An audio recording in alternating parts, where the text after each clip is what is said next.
Hello बच्चों, मेरा नाम है मोहित और आपका स्वागत हमारे यूट्यूब चैनल स्टडी चैंपियन में। तो जैसा कि आप जानते हो, आपका बीए सेकंड सेमेस्टर का पब्लिक एडमिनिस्ट्रेशन का जो पेपर होने वाला है, भारत सरकार के प्रशासन इंडियन गवर्नेंस एंड एडमिनिस्ट्रेशन का जो पेपर होगा, उससे संबंधित कंप्लीट की कंप्लीट आपके सामने मास्टर क्लास होने वाली है, जिसके जितने इंपॉर्टेंट क्वेश्चन होंगे सारे के सारे आपको इस क्लास में रिवीजन देखने को मिल जाएगा।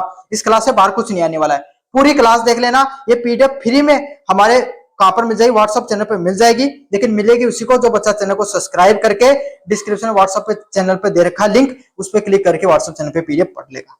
बच्चों, मेरा नाम है मोहित और आपका स्वागत है हमारे यूट्यूब चैनल स्टडी चैंपियन में। तो जैसा कि आप जानते हो, आपका बीए फोर्थ सेमेस्टर का जो पेपर होने वाला है राजनीतिक विज्ञान का, प्रमुख भारतीय राजनीतिक व्यवस्थाएं, तो उससे संबंधित जितने भी महत्वपूर्ण प्रश्न है वो मैं आपको करवा रहा हूँ।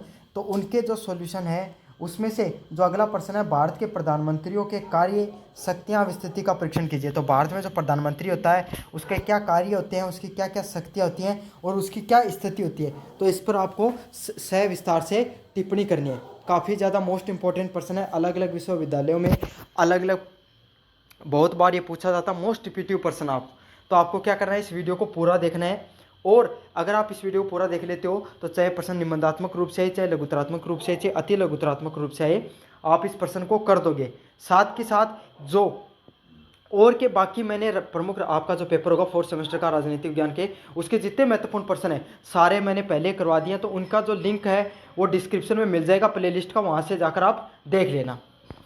तो चलो शुरू करते हैं अपन इस वीडियो को। इससे पहले आप चैनल को सब्सक्राइब कर देना और वीडियो को जरूर से लाइक कर देना।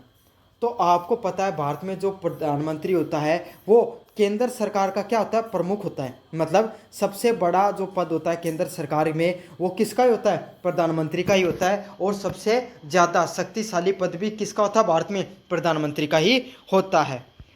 वो ना सिर्फ केंद्र सरकार का ही प्रमुख होता है, बल्कि वास्तविक कार्यपालिका कार्यपालिका आप समझो, जो तीनों को देखती है, एग्जीक्यूटिव पावर होते हैं, सबसे ज़्यादा किसके पास रहते हैं, भारत के प्रधानमंत्री के पास ही रहते हैं। वो ना सिर्फ मंत्री परिषद का नेतृत्व करता है, ना सिर्फ मंत्री परिषद होती है जो केंद्र में उसको संभालता है, बल्कि राष्ट्र की जितनी भी नीतियाँ होती हैं, जितने भी नियम हो गए, नीति हो गए, कानून हो गए, उनको बनाने का कार्य भी कौन करता है, भारत में प्रधानमंत्री ही करता है। ठीक है, प्रधानमंत्री की भारतीय संसदीय जो शासन प्रणाली उसमें सबसे महत्वपूर्ण जगह है, सबसे जो महत्वपूर्ण जगह वो किसकी है, प्रधानमंत्री की ही मानी जाती है। तो ये तो थी आपके प्रधानमंत्री से संबंधित जो प्रमुख बातें थी या जो परिचय था वो। अब देखेंगे उनसे संबंधित मुख्य बिंदुओं को। तो अगला पॉइंट है प्रधानमंत्री की नियुक्ति या अपॉइंटमेंट। तो जो आपको पता है, भारत में जो प्रधानमंत्री की नियुक्ति है वो कौन करता है, तो प्रधानमंत्री की नियुक्ति है वो भारत के राष्ट्रपति के द्वारा की जाती है। तो भारत में प्रधानमंत्री की जो नियुक्ति है वो किसके द्वारा की जाती है, राष्ट्रपति के द्वारा की जाती है। आमतौर पर लोकसभा में क्या करते हैं, कैसे की जाती है, आपको पता भी जो चुनाव हुए थे उसमें क्या हुआ, जिसको बहुमत प्राप्त हुआ, तो बहुमत तो किसी को प्राप्त नहीं हुआ तो गठबंधन की सरकार बनी, या फिर समझ लीजिए कि बहुमत मिल गया तो किसी एक आप मान लीजिए बी पार्टी को क्या मिल गया, बहुमत मिल गया। अब बी पार्टी के जो जितने भी लोकसभा से चुनकर आए, जितने भी जो लोग होते हैं या जनप्रतिनिधि होते हैं, वो सारे एक साथ बैठते हैं और वो कहते हैं कि हमें तो साहब इस व्यक्ति पर क्या है, समर्थन देते हैं, इस व्यक्ति पर हमें पूर्ण विश्वास है कि ये हमारा नेतृत्व कर सकता है। तो बी पार्टी के जो लोग होते हैं, इन्होंने एन नाम के व्यक्ति का नाम प्रस्ताव दिया कि हमें एन नाम का जो व्यक्ति है इस पर क्या हमें पूर्ण भरोसा है और हम इसको क्या कर सकते, क्या करेंगे, इसी को प्रधानमंत्री बनाएंगे। तो जो लोकसभा में जो बहुमत प्राप्त जो दल होता है उसी का जो प्रमुख नेतृत्व करने वाले व्यक्ति को क्या बना दिया जाता है, प्रधानमंत्री बना दिया जाता है। उसके बाद में क्या होता है, राष्ट्रपति है वो अन्य जो मंत्री होते हैं उनके जो नियुक्ति है वो किसके आधार पे करता है, आपके प्रधानमंत्री के कहने पर। इसीलिए जो आपको पता है प्रधानमंत्री का पद वो सबसे महत्वपूर्ण हो जाता है, क्योंकि जितने भी मंत्री होते हैं उन सब की नियुक्ति भी किसके हाथ में होती है, प्रधानमंत्री के हाथ में होती है। वही प्रधानमंत्री और जो मंत्री परिषद वो मिलकर भारत की सारी नीतियों का निर्माण करना, देश का विकास करना, सारी चीज़ों में किसके हाथ में होती है, प्रधानमंत्री और इसकी मंत्री परिषद के हाथों में ही होती है। अगले वाला पॉइंट है सरकार, प्रधानमंत्री के प्रमुख कार्य और शक्तियाँ। तो क्या क्या कार्य होते हैं, प्रमुख और शक्तियाँ होती हैं प्रधानमंत्री के पास में। सबसे पहली शक्ति होती है कार्यपालिका की शक्ति, एग्जीक्यूटिव पावर। तो क्या करता है कार्यपालिका में, जो क्या क्या कार्य होते हैं प्रधानमंत्री के, मंत्री परिषद का गठन करना, मतलब जो मंत्री परिषद होते हैं, जितने भी मंत्री होते हैं, उन सब का गठन, उन सबको चुनने का कार्य किसका होता है? प्रधानमंत्री का होता है। साथ के साथ उनको पद से हटाने का भी कार्य किसी का होता है? प्रधानमंत्री का भी होता है। अगर प्रधानमंत्री को लगे कि हमारा कोई भी मंत्री है वो अच्छे से कार्य नहीं कर रहा है, तो क्या कर सकता है? उन्हें ना सिर्फ नियुक्त कर सकता है बल्कि हटा भी सकता है। साथ के साथ राष्ट्रपति को सलाह देने का भी कार्य किसका होता है? प्रधानमंत्री का होता है। किस अनुच्छेद? अनुच्छेद नंबर 74 के अंतर्गत। साथ के साथ सारे जो मंत्रालय होते हैं उनके कार्यों के बीच में उनके जो मंत्री होते हैं उनके क्या करना? समन्वय स्थापित करना। भाई सभी जो मंत्री हैं अगर वो अच्छे से कार्य कर रहे हैं या नहीं कर रहे हैं, उनके जो मंत्रालय हैं, अगर किसी मंत्रालय की जो रिपोर्ट है वो अच्छी नहीं चल रही है तो उसके भाई मंत्री को पूछ लिया, उनके अधिकारियों को बुलाकर पूछा कि भाई हाँ भाई क्यों काम नहीं कर रहे हो आप अच्छे से। तो ये सारे काम किसके होते हैं? प्रधानमंत्री के ही कार्य होते हैं। काफ़ी बार ऐसा होता है कि पर्यटन मंत्रालय है, उसकी शिकायत है कि जो आपका हमें अच्छे से जो पैसा आवंटित नहीं हो रहा है राजस्व मंत्रालय से, तो उनसे बीच में बात कर सकते हैं। तो अलग अलग जो मंत्रालय होते हैं उनके बीच में अगर कहीं कुछ प्रॉब्लम चल रही है तो उसको भी सॉर्ट आउट कौन करता है? प्रधानमंत्री ही सोल्व करता है। साथ के साथ जो भारत में अलग अलग प्रकार की नीतियां लागू होती हैं उसके लिए जो बैठक होती है कैबिनेट की बैठक, उसकी अध्यक्षता करने का भी कार्य किसका होता है? प्रधानमंत्री का ही होता है। तो कैबिनेट की बैठक उसकी अध्यक्षता भी किसके द्वारा की जाती है? प्रधानमंत्री के द्वारा ही की जाती है। 2 नंबर पॉइंट है विधायी शक्तियाँ। विधायी शक्तियाँ क्या होती हैं? विधायी शक्तियाँ होती हैं संसद में जो अलग जो सत्र होता है उसको जो सत्र बुलाने का और उसको स्थगित करने की भूमिका भी किसकी होती है? प्रधानमंत्री की ही होती है। लेजिस्लेटिव पावर मतलब संसद से संबंधित जितने भी नियम होते हैं। तो अगर संसद में जो आपको पता है 3 प्रकार के जो सत्र होते हैं, मानसून सत्र हो गया, बजट सत्र हो गया, और जो आपको पता है जो दिसंबर में चलता है, वो 3 प्रकार के आपके जो सत्र होते हैं, तीनों के सत्रों को बुलाने की किसका कार्य होता है? आपका प्रधानमंत्री की उसमें प्रमुख भूमिका होती है। सरकार की नीतियां संसद में प्रस्तुत करने, तो जितने भी कानून आते हैं, जितनी भी नीतियां आती हैं, उसमें जो प्रमुख रूप से लागू करने का किसका हक होता है? उसमें प्रधानमंत्री की जरूर से हामी होनी चाहिए, जरूर से हाँ होनी चाहिए, तभी वो क्या आ सकती है? संसद के पटल पर आ सकती हैं। अगले वाला महत्वपूर्ण विधेयकों को संसद में प्रस्तुत करना। तो भाई अगर कोई भी जो भी पार्टी है, बी पार्टी नाम की अगर पार्टी बहुमत में है, तो उसका क्या क्या एजेंडा रहा था, उस एजेंडे के जो प्रमुख विधेयक होते हैं, जो प्रमुख कानून होते हैं, उनको लाने का कार्य भी कौन करता है? संसद में प्रधानमंत्री करता है, ताकि क्या हो सके? एक प्रभावी ढंग से एक मैसेज जाए जनता के बीच में कि हमारा जो प्रधानमंत्री है वो क्या है? सजग है, सतर्क है और वो हमारे विकास के कार्यों को करना चाहता है। अगले वाले पॉइंट है महत्व संसद में सरकार का प्रतिनिधित्व करना। तो भाई सरकार का जो प्रतिनिधित्व कौन करता है? प्रधानमंत्री करता है। तो प्रधानमंत्री की जिम्मेदारी होती है, जवाबदेही होती है कि जो उनकी सरकार है, उनके जो मंत्री परिषद है वो अच्छे से कार्य करें। तो ये होते हैं सारे के सारे विधायिका से संबंधित शक्तियाँ। अगले वाला पॉइंट है वित्तीय शक्तियाँ। तो आपको पता है बजट का निर्माण करना और संसद में प्रस्तुत करने में मार्गदर्शन करना। तो प्रस्तुत तो बजट है वो कौन करता है? वित्त मंत्री करता है। लेकिन बजट में क्या विशेष बातें रहेंगी इस बार हमें किस क्षेत्र में ज़्यादा विकास करना है, किस क्षेत्र में हमें विशेष ध्यान रखना है, तो इन सब चीज़ों को बताने का, मार्गदर्शन करने का कार्य कौन करता है? प्रधानमंत्री के द्वारा ही किया जाता है। साथ के साथ जो संसदीय समितियाँ होती हैं उनमें वित्तीय जो प्रस्ताव दिए जाते हैं उसकी अनुशंसा भी किसके द्वारा की जाती है? प्रधानमंत्री के द्वारा ही की जाती है। तो जितनी भी संसदीय समितियाँ होती हैं उसमें क्या क्या जो वित्तीय जो सहायताएं हैं, वित्तीय जो मदद दी जाएगी, उसमें किसका योगदान रहता है? प्रधानमंत्री का प्रमुख रूप से योगदान रहता है। 4 नंबर प्रश्न है विदेश नीति में संबंधित भूमिका, फॉरेन पॉलिसी। तो आपको पता है भारत में विदेशों में भारत का प्रतिनिधित्व है वो कौन करता है? प्रधानमंत्री वो अलग अलग देशों की कहाँ पर जाते हैं? यात्रा के लिए जाते हैं। वहाँ पर अलग अलग प्रकार की G7 की मीटिंग हो गई, चाहे आपको ब्रिक्स की मीटिंग हो गई, सेना कंट्री की मीटिंग हो, मतलब जो भी बड़ी बड़ी देशों की जो मीटिंग होती है उसकी अध्यक्षता कौन करता है? भारत की तरफ से भारत का प्रधानमंत्री ही करता है। साथ के साथ जो अंतर्राष्ट्रीय संधियां हैं, समझौते और वार्तों में भी भागीदारी किसकी होती है? प्रधानमंत्री की ही होती है। तो आपको पता है भारत में प्रधानमंत्री ही मुख्य रूप से कार्यपालिका, विधायपालिका हो और चाहे विदेश नीतियाँ हो, सब में सबसे बड़ा हाथ किसका होता है? जो आपका प्रधानमंत्री होता है उसी की ही जवाबदेही होती है, वही सब चीज़ें डिसाइड करता है। अगले वाला पॉइंट है आपातकालीन भूमिका। तो इमरजेंसी लगती है उस समय क्या होता है, तो राष्ट्रीय आपातकाल या राष्ट्रपति शासन व अन्य स्थितियों में राष्ट्रपति को सलाह देना। अब देश की स्थिति में अगर युद्ध जैसी स्थिति उत्पन्न हो गई तो लग रहा है कि भाई आपातकाल लगाना है, तो इसमें सलाह कौन देता है आपको पता है, प्रधानमंत्री वही सलाह देने का कार्य करता है। सुरक्षा मामलों पर मंत्री परिषद का संचालन करना। तो सुरक्षा से संबंधित जितने भी मामले होते हैं उसमें मंत्री परिषद को चलाने का कार्य भी प्रधानमंत्री के हाथों में ही होता है। तो ये सब चीज़ें जो इमरजेंसी से संबंधित पावर्स होती हैं प्रधानमंत्री के पास में। अब अगले वाले पॉइंट की बात करें, प्रधानमंत्री की स्थिति, पोजीशन ऑफ पीएम।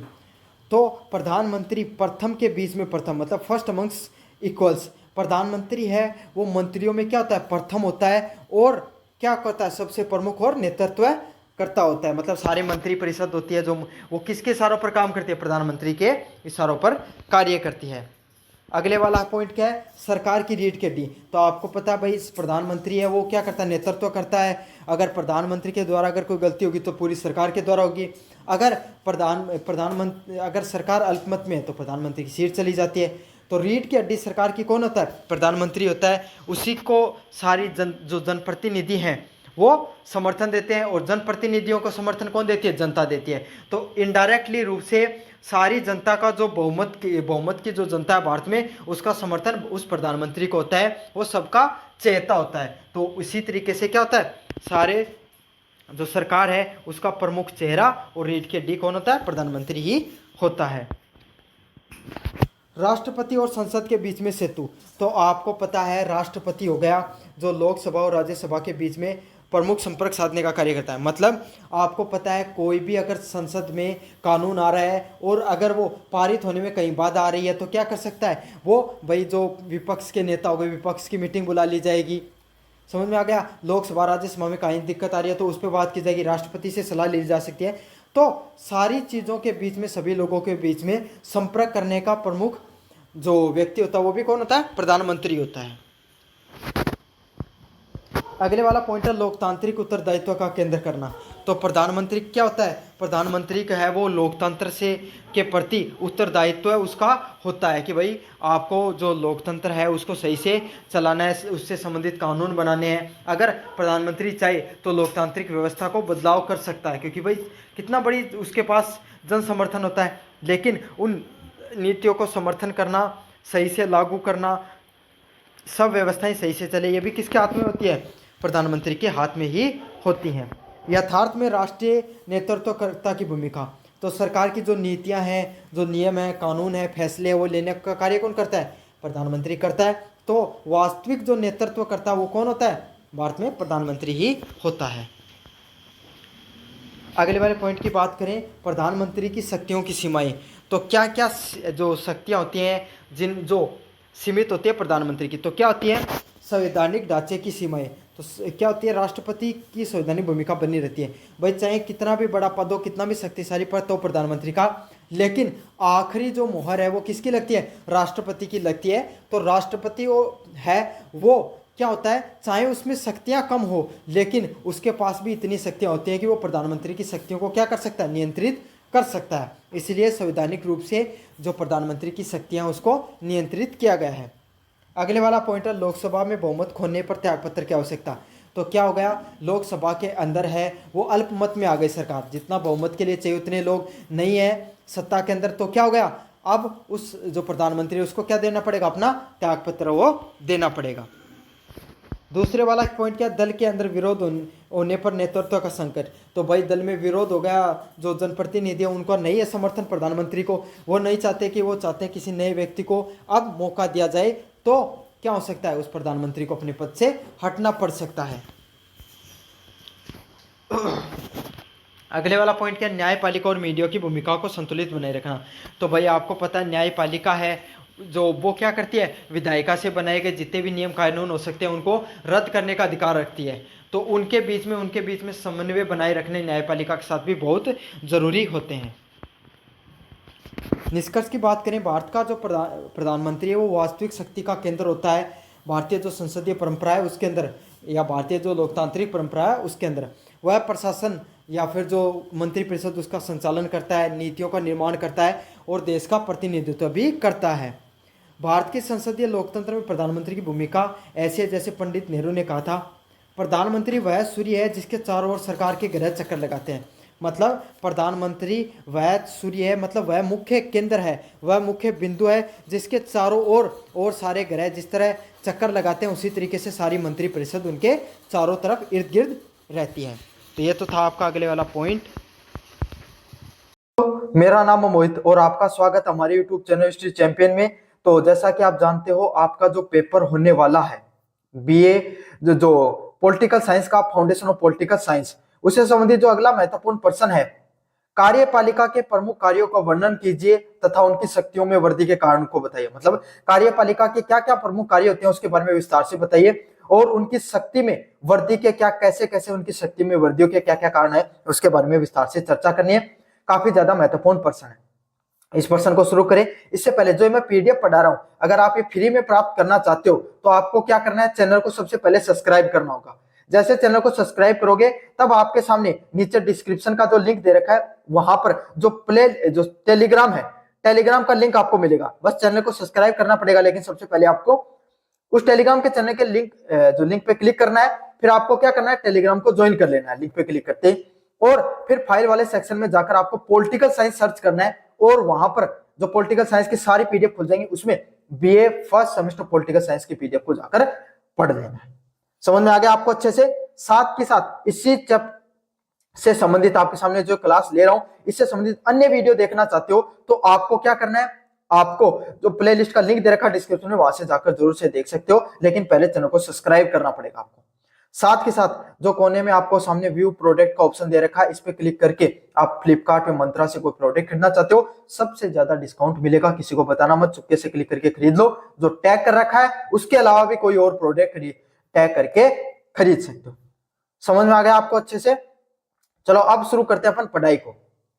कार्यपालिका एग्जीक्यूटिव सरकार का वो अंग होती है जो विधायी निकाय व्यवस्थापिका द्वारा बनाए गए कानूनों और नीतियों को लागू करने तथा जो शासन को संचालन करने के लिए जिम्मेदार होती है। मतलब जो कार्यपालिका होती है ना आपके सामने, वो सरकार का वो सबसे महत्वपूर्ण अंग होती है जो विधायिका व्यवस्थापिका द्वारा लगाए गए कानून और नीतियों को लागू करने के लिए जिम्मेदार होती है। मतलब संसद ने कोई कानून बनाया, अब प्रधानमंत्री जो आपके सामने जो इनकम टैक्स बिल है वो आपके सामने जो अपना वित्त मंत्री उनके द्वारा लाया गया, तो अब ऐसे थोड़ी निर्मला सीतारमण जी आपके सामने जो अभी के वर्तमान समय के जो वित्त मंत्री हैं वो आपके सामने अब इनकम टैक्स बिल को सभी जगह लागू करेंगे, ऐसा थोड़ी, वो थोड़ी टैक्स कलेक्ट करेंगे आपके सामने।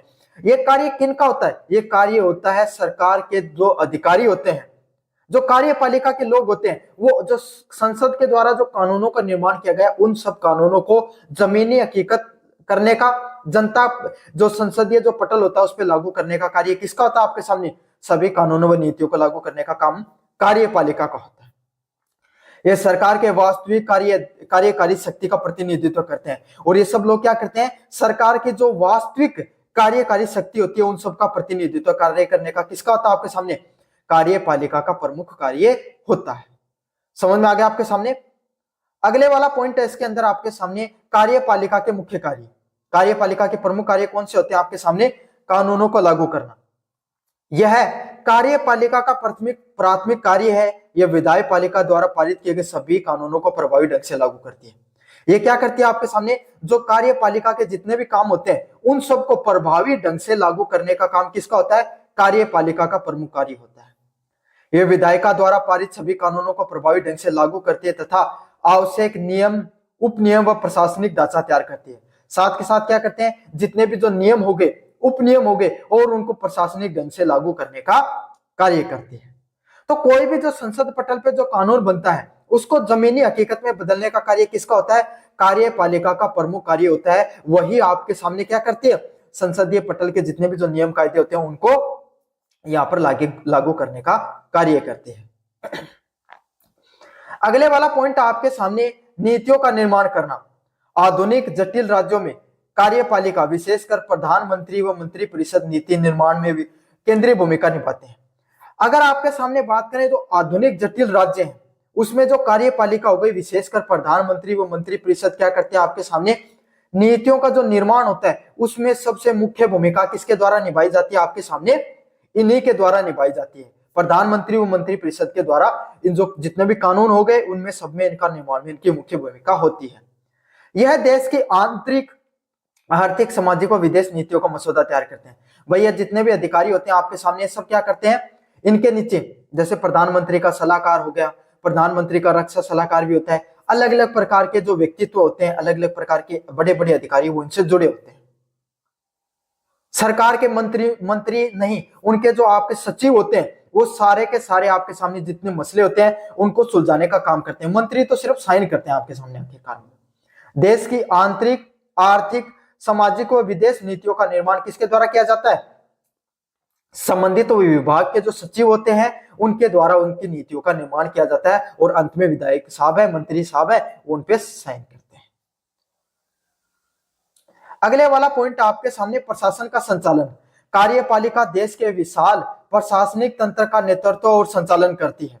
जो कार्यपालिका होती है वो क्या करती है आपके सामने, जो विशाल प्रशासनिक तंत्र होता है, वो भारत कितना बड़ा आपके सामने आपको पता है भाई, कितना बड़ा देश है और कितना बड़ा इसमें प्रशासनिक तंत्र चाहिए। तो इन सब चीजों का नेतृत्व है और संचालन करने का कार्य किसका होता है आपके सामने, कार्यपालिका का कार्य होता है। ये उच्च प्रशासनिक अधिकारियों, राजदूतों व अन्य महत्वपूर्ण पदाधिकारियों को नियुक्ति करती है। साथ के साथ इसका क्या कार्य होता है आपके सामने, कार्यपालिका देश के जो अलग बड़े बड़े अधिकारी होते हैं पद के, उन सभी को क्या करती है आपके सामने, उनको नेतृत्व करती है, उनका संचालन करती है, जिसमें जो सचिव हो गया, राजदूत हो गए और अन्य जो पदाधिकारी होते हैं उन सब की नियुक्ति की जाती है, और उन सब अधिकारियों को क्या किया जाता है आपके सामने, उन सभी अधिकारियों के द्वारा किए गए कार्यों को आपके सामने पूरे देश में लागू होते हैं। समझ में आ गया भाई, इतने बड़े देश को चलाने के लिए जो कानूनों का निर्माण किया जाता है और कानूनों को लागू करने का काम कौन होता है, जो उच्च प्रशासनिक अधिकारी होते हैं ना, जैसे सचिव है ना, वो आपके सामने उप सचिव को कहेगा, उप सचिव आपके सामने संबंधित अधिकारियों को कहेगा, वो आपके सामने कलेक्टर जो ये राज्य के सचिव को कहेगा, राज्य के सचिव आपके सामने नीचे कलेक्टर वगैरह कहेंगे, और वो नीचे आपके सामने नीचे तक फिर वो बात पहुंचती है, नीचे तक अधिकारियों तक बात पहुंचती है। तो इस तरीके से पूरा का पूरा प्रशासनिक तंत्र चलता है। अगर ये प्रशासनिक लोग नहीं होंगे तो संसद में बैठे मंत्रिपरिषद को ये नहीं पता आपके सामने सही से कि ये इनकम टैक्स में इनकम की स्पेलिंग क्या होती है। कई तो ऐसे भी हैं भाई अपने एमएलए, समझ में आ गया भाई, राजनीति में ज्ञान का कोई महत्व नहीं है, शिक्षा का कोई महत्व नहीं है ज्यादा आपके सामने, समझ में आ गया। भारतीय राजनीति की यही विडंबना है, ज्ञानी लोगों को जाने मत दो और फिर विकास का रोना रोते रहो। तो जब तक हम इस प्रणाली को नहीं बदलेंगे, जब तक ज्ञानी पढ़े लिखे लोगों को उस संसदीय पटल पे नहीं उतारेंगे, हम जब तक इतने जागरूक नहीं होंगे कि दबंग, गुंडागर्दी करने वाले व्यक्तित्व है आपके सामने, जो बाहुबली, जिन पे केस लगे हुए, उन सब व्यक्तियों को दरकिनार करना शुरू करेंगे हमारी मानसिकता के द्वारा, उसी दिन भारतीय राजनीति का विकास होना शुरू हो जाएगा। चलो अगले पॉइंट की तरफ बढ़ते हैं अपन। सैन्य और विदेशी संबंध। ये देश की विदेश नीति का संचालन करती है, अंतरराष्ट्रीय संधियों और समझौते करती हैं, और सशस्त्र बलों की क्या करते हैं, सर्वोच्च कमान संभालती हैं। ये जितनी भी आपके सामने जो नीतियां होती हैं, ये क्या करती है, कार्यपालिका देश के जो सचिव होते हैं आपके सामने संबंधित विभाग के, वही क्या करते हैं, देश में कौन सी नीतियां लागू करनी है, रक्षा सचिव और विदेश नीति कैसे लागू करनी है, इन सब चीजों को संभालने का कार्य करती है। अंतरराष्ट्रीय संधियां किस प्रकार से लागू करनी है और समझौते किस प्रकार से लागू करने हैं, ये सबसे ज्यादा महत्वपूर्ण होते हैं। सशस्त्र बलों की सर्वोच्च कमान भी संभाली जाती है, और जो सशस्त्र बल होते हैं उनकी जो कमान संभालने का भी कार्य किनका होता है आपके सामने, जो विदेश में जो ये जो जितने भी अधिकारी होते हैं, जो कर्मचारी होते हैं, इन सभी का कार्य होता है। ये देश की सुरक्षा व रक्षा के लिए भी जिम्मेदार होते हैं, और ये सभी जितने अधिकारी होते हैं ये देश की रक्षा करने के लिए भी जिम्मेदार होते हैं और देश की सुरक्षा करने के लिए भी जिम्मेदार होते हैं आपके सामने। समझ में आ गया आपके सामने अच्छे से। अगले वाला पॉइंट आपके सामने वित्तीय कार्य। कार्यपालिका बजट तैयार करती है और संसद में प्रस्तुत भी करती है। ये राजस्व संग्रह करना और सरकारी खर्चे का प्रबंधन भी करती है। कार्यपालिका की बात करें आपके सामने तो इसका क्या काम है, इसका यह काम है कि बजट का भी निर्माण करती है, संसद के सामने रखती भी है और राजस्व संग्रह करने और सरकारी खर्च का प्रबंधन भी करती है आपके सामने। समझ में आ गया। तो कार्यपालिका का काम यही है कि बजट को तैयार करो, संसद के सामने प्रस्तुत करो और राजस्व संग्रह और सरकारी खर्चे को प्रबंधन करने का भी कार्य किसका होता है आपके सामने? कार्यपालिका का प्रमुख कार्य होता है आपके सामने। समझ में आ गया? जो कार्यपालिका का यही काम है कि बजट वगैरह को लागू करने। आपके सामने हर साल बजट आता है, कितना खर्च कहां पर करना है, कौन सी योजना में कितना खर्च करना है, कौन से विभाग को कितना पैसा देना है, ये सब चीज, और कितना अपने को रखना है, इन सब चीजों का जो ब्यौरा है, कितना आएगा और कितना खर्च होगा, ये सब बजट में पेश किया जाता है और ये भी सब कार्यपालिका द्वारा ही संभाले जाते हैं। अगले वाला पॉइंट है आपके सामने विधायी कार्य। कार्यपालिका अप्रत्यक्ष रूप से कानून बनाने में महत्वपूर्ण भूमिका निभाती है। कार्यपालिका क्या करती है? इनडायरेक्टली जो जितने भी कानून बनते हैं उसको बनाने में सबसे ज्यादा महत्वपूर्ण भूमिका निभाई जाती है। संसदीय प्रणाली में मंत्री वो विधेयक प्रस्तुत करते हैं, राष्ट्रपति राज्यपाल आपके सामने क्या करते हैं? अध्यादेश जारी करते हैं, और शक्ति भी कार्यपालिका के पास होती है, और जितनी जो शक्तियां होती हैं वो भी क्या होती हैं आपके सामने? कार्यपालिका उसके पास जो प्रमुख रूप से शक्तियां होती हैं, जब विधायिका का सत्र में नहीं होता है। मतलब कार्यपालिका क्या आपके सामने अप्रत्यक्ष रूप से, देखो जो आपके सामने अब इनकम टैक्स बिल लागू करना है, तो निर्मला सीतारमण जो अपनी वित्त मंत्री, वो थोड़ी बैठ के उन्होंने कानून का निर्माण किया, उस इनकम टैक्स बिल को लिखा है? नहीं लिखा है। वो कौन लिखते हैं? वो अधिकारी हैं, संबंधित अधिकारी हैं, उस विभाग से संबंधित जो जानकार लोग हैं, जिनको ज्ञान है, जिन्होंने सालों उस चीज पर रिसर्च किया, वो अधिकारी उसकी रिपोर्ट बनाते हैं, कानून बनाते हैं, फिर मंत्री उन पे साइन करते हैं, और फिर आपके सामने जो संसद के पटल पर उनको रखा जाता है। समझ में आ गया? तो कार्यपालिका आपको दिखती नहीं है, लेकिन काम वही करती है अंत में आपके सामने। राष्ट्रपति राज्यपाल अध्यादेश जारी करने की शक्ति भी कार्यपाल के पास, जो कार्यपालिका के पास होती है।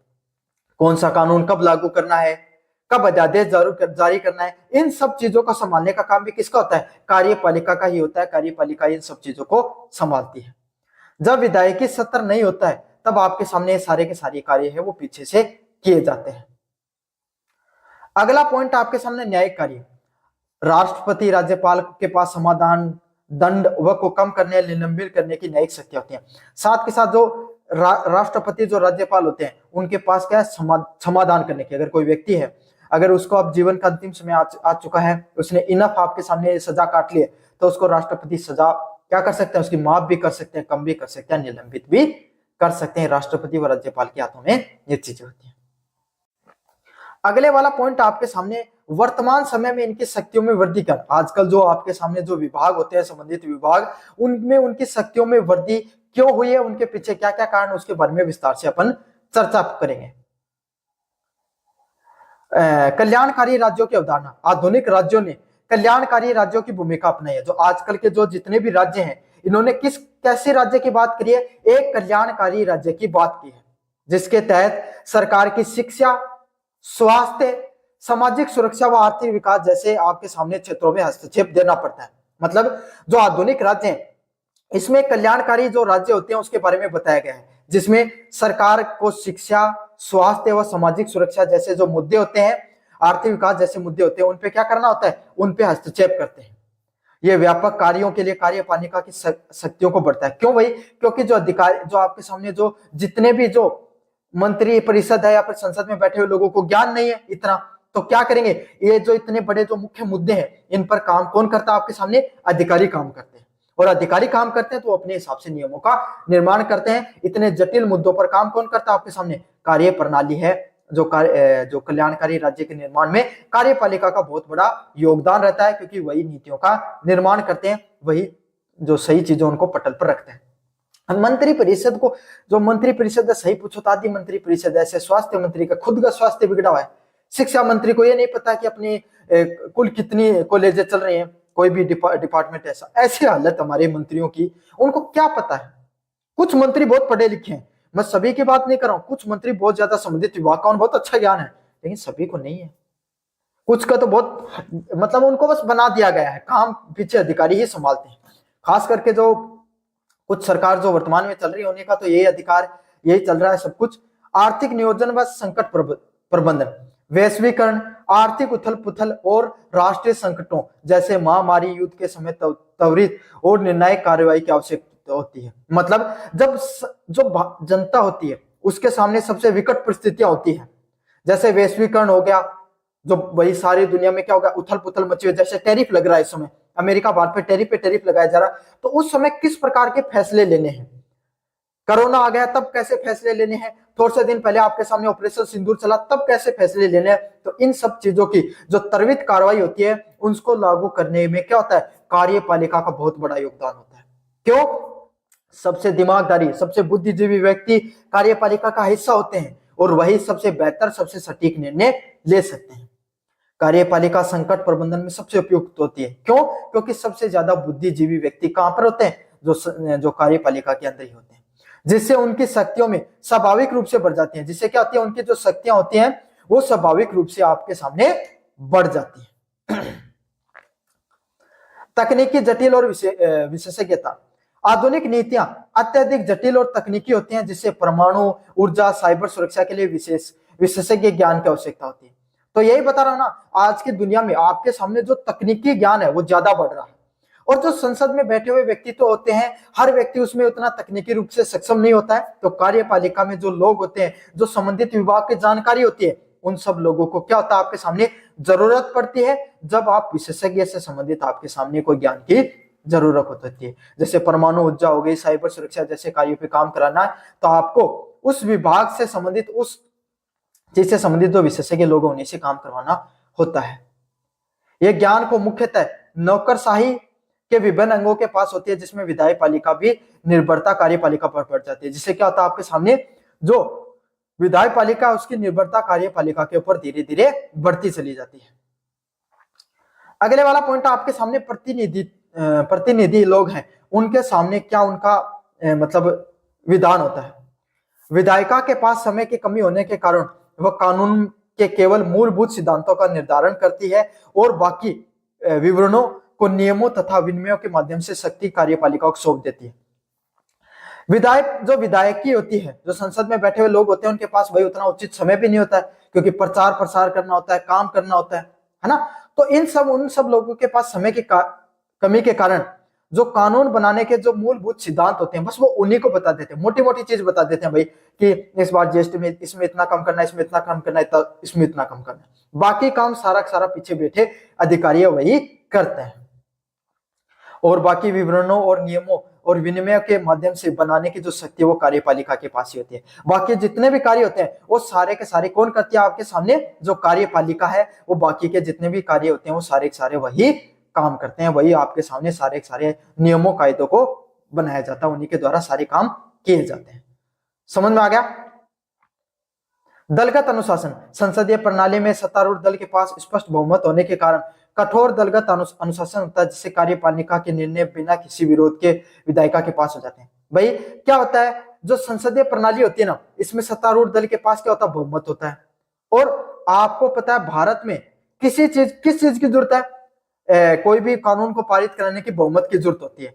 तो इससे क्या होता है भाई, सारे के सारे दल में जो लोग होते हैं वो विरोध में जाते नहीं अपने सत्तारूढ़ दल के बाहर।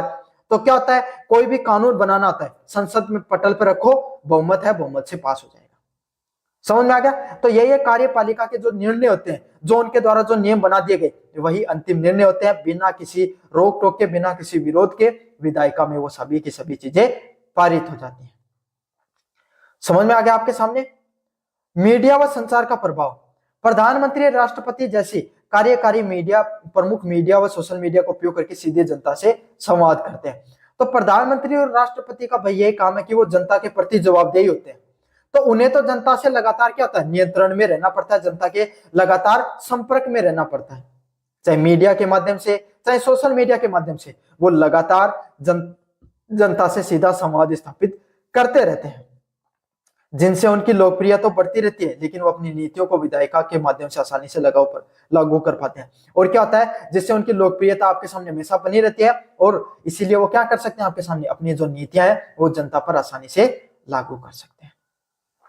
तो ये था आपका जो अगला महत्वपूर्ण प्रश्न आपके सामने, कार्यपालिका के प्रमुख कार्यों का वर्णन कीजिए तथा इसकी शक्तियों में वृद्धि के कारणों के बारे में बताइए। मतलब कार्यपालिका है उसके जो प्रमुख कार्य कौन कौन से होते हैं उसके बारे में अपन ने विस्तार से पढ़ा, और उनकी शक्तियों में वृद्धि के कौन कौन से कारण होते हैं उसके बारे में अपन ने विस्तार से पढ़ा।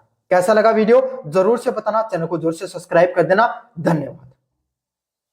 हेलो बच्चों, मेरा नाम है मोहित और आपका स्वागत हमारे YouTube चैनल हिस्ट्री चैंपियन में। तो जैसा कि आप जानते हो, आपका जो BA सेकेंड फोर्थ सेमेस्टर का या BA सेकेंड ईयर का जो राजनीतिक विज्ञान उसका दूसरा पेपर होता है प्रमुख राजनीतिक व्यवस्थाएं, उससे संबंधित जो महत्वपूर्ण प्रश्न है उनकी मैं पूरी सीरीज आपके सामने लेकर आया हूं।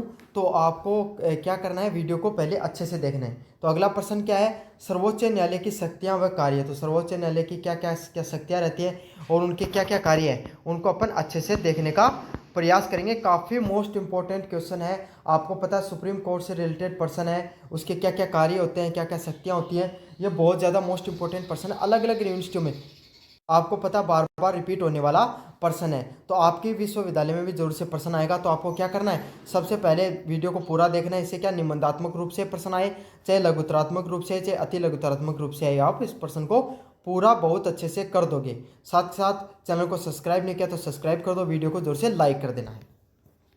अब बात करें भारत के संविधान के भाग नंबर 4 है 102, जिसमें 124 से 147 तक किसकी बात की गई है, सुप्रीम कोर्ट जो सर्वोच्च न्यायालय है उसकी बात की गई है। जिसमें क्या क्या बातें आपको देखने को मिलती है, स्थापना, भाई कि इसकी स्थापना की गई है, इसकी संरचना, इसका संरचनात्मक ढांचा कैसा, इसके क्या अधिकार है उसको, और इसके क्या कार्य है, सारी की सारी बातों को बहुत अच्छे से स्पष्ट रूप से बताया गया है कि सर्वोच्च न्यायालय की स्थापना के बारे में, संरचना के बारे में और उसके अधिकार और कार्यों के बारे में सारी की सारी चीज़ें हैं वो बहुत अच्छे से स्पष्ट की गई हैं।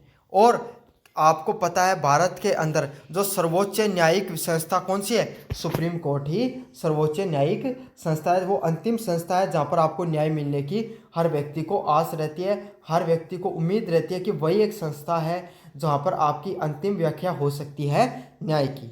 समझ में आ गया। तो सुप्रीम कोर्ट का मैंने आपको क्या दे दिया, परिचय दे दिया। आप अपन बढ़ेंगे उसकी शक्तियों के ऊपर कि उसके पास क्या क्या विशेष शक्तियाँ हैं जो उसे अंतिम न्याय की व्याख्याता के रूप में वर्णित करते हैं भारत के संविधान में। तो पहला प्रश्न क्या, मुख्य कार्य और शक्तियाँ। तो उसके क्या क्या मुख्य कार्य और शक्तियाँ होती हैं। तो पहला है मूल अधिकारों का रक्षक। तो जो आपको पता है जो सुप्रीम कोर्ट है वो फंडामेंटल राइट्स का क्या बनता है, प्रोटेक्टर बनता है। और अगर किसी भी व्यक्ति के मूल अधिकारों का उल्लंघन हो रहा है तो वो डायरेक्ट कहाँ पर जा सकता है, सुप्रीम कोर्ट के अंदर जा सकता है। माना कि सुप्रीम कोर्ट है, उससे ज़्यादा अधिकार मौलिक अधिकारों में किसके पास दे रखे हैं, हाई कोर्ट के पास है। लेकिन फिर भी कोई भी व्यक्ति सीधा का सीधा कहाँ पर जा सकता है, सुप्रीम कोर्ट के पास जा सकता है अपने मौलिक अधिकारों की रक्षा के लिए। समझ में आ गया। और बाकी में नहीं जा सकता, बाकी में आपको न्यायिक प्रक्रिया से गुजरना पड़ता है, पहले आपको आपके डिस्ट्रिक्ट कोर्ट से, फिर हाई कोर्ट से और फिर सुप्रीम कोर्ट से। लेकिन जैसे आपको दिखा कि आपके मौलिक अधिकारों की हुई हनन, आप जाइए भागकर किसके पास, सुप्रीम कोर्ट के पास। क्योंकि संविधान की अंतिम व्याख्या करने वाला व्यक्ति कौन है, संस्था कौन सी है, सुप्रीम कोर्ट ही है। तो क्या होगा, ये अनुच्छेद 32 के तहत भारत के नागरिकों को सर्वोच्च न्यायालय में याचिका दायर कर सकते हैं अगर उनके किसी भी प्रकार का जो मौलिक अधिकार है उसका हनन होता दिख रहा है। तो उसमें क्या क्या है, हर्बस कॉर्पस, मतलब आपको अगर कोई व्यक्ति है वो क्या हो गया है, आपको उसको बंदी बना लिया गया है, तो उसके लिए रिट जारी कर सकता है कि भाई उसको 24 घंटे के अंदर सुप्रीम कोर्ट के सामने पेश करो। अमेंडमेंट्स हो गया, सोटियोररी हो गया, प्रोविजन हो गया, भाई कोई भी अधिकारी है वो अपने अधिकारों से बाहर निकलकर अगर कोई कार्य कर रहा था उसको प्रोहिबिट कर सकता है। कुआ वांटो जारी कर दिया गया है कि अपने से जो नीचे की जो संस्था होती हैं कोर्ट की, डिस्ट्रिक्ट कोर्ट वगैरह, उन पर ये जारी कर दिया गया है कि वही तुम्हारा अधिकार ही नहीं है, तुम ऐसे कैसे फैसले दे सकते हो। तो ये सब रीट जारी करने का अधिकार किसके पास होता है, ये अधिकार सिर्फ सुप्रीम कोर्ट के पास होता है। ये अधिकार हाई कोर्ट के पास भी होते हैं, लेकिन ज़्यादा शक्तिशाली कौन होता है, सुप्रीम कोर्ट ही होता है। 2 नंबर पॉइंट है मूल अधिकार क्षेत्र, ओरिजिनल जुरिडिक्शन देने का अधिकार। तो मैंने आपको बताया था पिछले वाले में राज्य व संघ वाला वीडियो, अगर अभी तक नहीं देखा तो डिस्क्रिप्शन में लिंक दे दूंगा, जरूर से देख लेना। मूल अधिकार मतलब केंद्र व राज्यों के बीच में, केंद्र व राज्यों के बीच में अगर किसी भी प्रकार का अगर आपको टकराव देखने को मिलता है तो उस टकराव को निपटाने का जो अंतिम कार्य कौन करता है, ये करता अपना जो सुप्रीम कोर्ट है, वही इसको टकराव को सही करने का कार्य करता है। तो केंद्र और राज्य के बीच में अगर किसी भी प्रकार का विवाद देखने को मिलेगा तो उसको मूल अधिकार क्षेत्र है, उसका जो किसके पास उसको अधिकार जानना चाहिए, कौन उसका मूल अधिकारी है, वो कौन सोल्व करता है, सुप्रीम कोर्ट ही सोल्व करता है। तो चाहे केंद्र और राज्य के बीच में हो, चाहे दो राज्यों के बीच में विवाद हो, उसको कौन निपटारा करेगा? केंद्र सरकार ही, जो सुप्रीम कोर्ट ही वो उसको निपटारा करता है। तो देखते हो ना, पंजाब व हरियाणा के बीच में पानी का बहुत बड़ा मुद्दा है, एसपीएल वाला। तो उसको कौन कौन सोल्व करता है? सुप्रीम कोर्ट वगैरह के पास अधिकार होता है कि वो ऐसे मुद्दों को सोल्व करे। 3 नंबर पॉइंट है अपीलीय अधिकार क्षेत्र, अपीलीय जुरिडिक्शन। मतलब उच्च न्यायालयों के निर्णयों के विरुद्ध अपीली, दीवानी, फौजदारी और संवैधानिक मामलों को देखता है। मतलब इसके पास क्या होता है? अपील जुरिडिक्शन होता है। अगर दीवानी मामले हो गए, मतलब राजस्व से संबंधित हो गए, फौजदारी मामला हो गया, मतलब जो क्राइम से रिलेटेड हो गए, और संवैधानिक मामले हो गए, सभी के समय जो न्यायिक प्रणाली से संबंधित मामले होते हैं, वहाँ पर कोई व्यक्ति अपनी अपील दर्ज करा सकता है, बशर्ते उसे डिस्ट्रिक्ट कोर्ट से पहले गुजरना होगा, फिर हाई कोर्ट से फैसला कराना होगा, फिर सुप्रीम कोर्ट जा सकते हो। तो आपको क्या करना होता है? आपको इन सभी चीज़ों के तहत सुप्रीम कोर्ट में पहुंच सकते हो। और यही न्यायिक जो व्यवस्था है उसकी अंतिम अपील कहाँ पर होती है? सुप्रीम कोर्ट में होती है। तो आपको पता है अंतिम रूप से अगर किस न्याय अगर आपको कहाँ पर मिल सकता है, तो वो कहाँ पर मिल सकता है? सुप्रीम कोर्ट में मिल सकता है। सुप्रीम कोर्ट के बाद में ऐसी कोई संस्था नहीं होती है जो आपको न्याय प्रदान कर सके। हाँ, यही है, मृत्युदंड हो गया, या फिर आपकी जो उम्र, जो आपकी जो सजा, उसको कम करने का अधिकार किसके पास होता है? राष्ट्रपति होता है। लेकिन न्याय देने का अधिकार, अंतिम न्याय अगर कहीं पर मिल सकता है तो वो कौन है? सुप्रीम कोर्ट है। तो अपीलीय अधिकार भी, क्षेत्र भी होते हैं, वो सबसे शक्तिशाली कौन होते हैं? सुप्रीम कोर्ट के पास होते हैं। साथ के साथ उसके पास एक विशेष अधिकार यही भी होता है कि वो हाई कोर्ट के जो निर्णय उसको भी बदल सकता है, डिस्ट्रिक्ट कोर्ट के निर्णय को भी बदल सकता है, और अपना क्या, और जो सुप्रीम कोर्ट के द्वारा जो निर्णय दिए गए उनको हाई कोर्ट व डिस्ट्रिक्ट कोर्ट है वो नहीं बदल सकते हैं। तो उसके पास क्या होता है? हाई कोर्ट के पास विशेष अधिकार होते हैं, विशेष पावर होते हैं। चौथा नंबर पॉइंट है सलाहकारी अधिकार, तो एडवाइजरी जुरिडिक्शन। तो अनुच्छेद नंबर 143 के अंतर्गत, जो सुप्रीम कोर्ट है उसके पास विशेष अधिकार किस चीज़ का है? कि वह राष्ट्रपति हो गया, किसी कानून या संवैधानिक पक्ष में सर्वोच्च न्यायालय से सलाह ले सकता है। तो अनुच्छेद नंबर 143 में क्या हो गया? राष्ट्रपति को कोई बात समझ में नहीं आ रही तो वो क्या करेगा? भारत के जो मुख्य चुनाव आयोग था उसके पास सूचना भेजेगा कि मुझे इस चीज़ पे सलाह चाहिए, तो वो सलाह सुप्रीम कोर्ट दे सकता है। लेकिन राष्ट्रपति उसको मानने के लिए बाध्य नहीं होता है, वो स्वैच्छिक होता है, अगर चाहे तो मान भी सकता है और चाहे तो नहीं भी मान सकता है। तो समझ में आ गया आपको? अनुच्छेद नंबर 143 के तहत वो अधिकार होते हैं। संवैधानिक वाक्य का कार्य, तो इंटरप्रिटेशन ऑफ कॉन्स्टिट्यूशन। तो जो संविधान है उसकी अंतिम व्याख्या करने का अधिकार किसके पास होता है? सुप्रीम कोर्ट के पास होता है। तो कोई भी प्रकार के अगर संविधान में संशय पैदा हो रहा है, समझ में नहीं आ रहा है कि क्या करना चाहिए, तो उसकी व्याख्या करने का कार्य कौन करेगा? संवैधानिक व्याख्या करने का अंतिम कार्य किसका होता है? सुप्रीम के कोर्ट के पास ही होता है। वो किसी भी प्रकार की व्याख्याओं को दूर करता है। साथ के साथ किसी भी कानून की जो संवैधानिक वैधता है उसकी समीक्षा कर सकता है। मतलब विधायी पालिका या संसद के द्वारा कोई भी कानून बनाया गया, लेकिन अगर सुप्रीम कोर्ट के लगा कि ये जनता के हित में नहीं है, इसमें संविधान का उल्लंघन हो रहा है, तो वो उसके क्या कर सकता है? उसकी वैधता, उसका जुडिशियल रिव्यू कर सकता है और उसको रद्द भी कर सकता है। तो भारतीय जो संविधान है, उसके जो सुप्रीम कोर्ट है उसके पास विशेष अधिकार होता है। छठे नंबर पॉइंट क्या है? विधायी पालिका और कार्यपालिका पर नियंत्रण। तो भारत की जो लेजिस्लेटिव है, विधायी पालिका और कार्यपालिका, एडमिनिस्ट्रेटिव डिपार्टमेंट होता है, एग्जीक्यूटिव डिपार्टमेंट होता है, उस पर क्या करता है? नियंत्रण करके रखता है। और इससे क्या होता है कि ये एकदम से ऑटोक्रेसी नहीं आती है, राजतंत्र लागू नहीं हो सकता है। संसद और कार्यपालिका द्वारा पारित किसी भी असंवैधानिक विधेयक को रद्द कर सकता है। तो ऐसा नहीं कि कोई भी कानून न दे, कोई भी अधिकारी कोई भी फैसले लेना लग जाए जो जनता के हित में नहीं है, या संसद भी ऐसा कानून बना देकर कि भाई चुनाव होंगे नहीं, तो ऐसे फैसले ले दे, तो फिर क्या होगा? तो सुप्रीम कोर्ट क्या हो गया? उसको असंवैधानिक विधेयक है उसको रद्द कर सकता है। और यही चीज़ अपनी जो वर्तमान समय की गवर्नमेंट है इसको अच्छा नहीं लगता है। काफ़ी बार उनके जो मंत्री वो कहते हैं कि जो सुप्रीम कोर्ट है कुछ ज़्यादा हस्तक्षेप करता है कार्यपालिका में, लेकिन भाई अधिकार दिया गया है सुप्रीम कोर्ट को भारतीय संविधान में, तो आप कुछ नहीं कर सकते इसमें। आप फिर से कोई कानून पारित किए संसद में, और उनको जो सुप्रीम कोर्ट ने जो अधिकार दिया उसको आप भी रद्द कर सकते हो, आपके पास भी अधिकार होता है। अगले वाला निष्कर्ष, कंक्लूजन हो गया। लेकिन सुप्रीम कोर्ट के जो फैसले होते हैं ना, उस पर क्या होता है? जनता की विश्वसनीयता ज़्यादा होती है विधायी पालिका से। समझ में, विधायक पालिका के नियमों पर फिर भी सरकार, जबकि जो समर्थन होता है विधायक पालिका को ज़्यादा समर्थन होता है, क्योंकि भाई जनता के द्वारा चुने गए प्रतिनिधि विधायक पालिका में बैठते हैं, एमएलए वगैरह। लेकिन फिर भी जनता वो उम्मीद की नज़र से किसकी तरफ देखती है, सुप्रीम कोर्ट की तरफ देखती है, ना कि विधायक पालिका। देखो कितनी बड़ी विडंबना है भारत सरकार की, भारतीय न्यायिक प्रणाली की। कोई भी फैसला होता है भारत में तो अंतिम व्याख्या क्या होती है कि भाई सुप्रीम कोर्ट के पास जा रहा तो फिर इसका मतलब कोई ना कोई सही फैसला जरूर ही आएगा। अगले वाला, भारत के संघ और राज्यों के संबंध में संविधान को सुव्यवस्थित किया जाता है। तो संघ और राज्यों के जो संबंध हैं उसमें अगर किसी प्रकार का टकराव होता है तो कौन देखता है, सुप्रीम कोर्ट देखता है। तो इसकी जो संवैधानिक जो व्याख्या है उसको जो व्यवस्थित करने का कार्य किसका होता है, सुप्रीम कोर्ट का होता है। लेकिन भारत में संघात्मक व्यवस्था पर केंद्रीय सुप्रीम कोर्ट का होता है। सर्वोच्च न्याय, जो भारत में जो सर्वोच्च न्यायालय है उसको संविधान का क्या माना गया है, संरक्षण के रूप में देखा गया है। सुप्रीम कोर्ट कॉन्स्टिट्यूशन का प्रोटेक्टर के रूप में इसको देखा गया है। साथ के साथ ये नागरिकों के अधिकारों का भी प्रहरी है। मतलब सुप्रीम कोर्ट है ये भारत के जो फंडामेंटल राइट्स हैं, जो आम जो लोग हैं उनके, कॉमन पर्सन के, पीपल्स के, उनका भी क्या है, ये प्रोटेक्टर के रूप में इसको जाना जाता है। साथ के साथ ये न केवल विवादों का निपटारा करता है लेकिन भारतीय संविधान के अनुशासन को बनाए रखने का एक भी कार्य करता है। और मुख्य भूमिका किसकी होती है, सुप्रीम कोर्ट की ही होती है।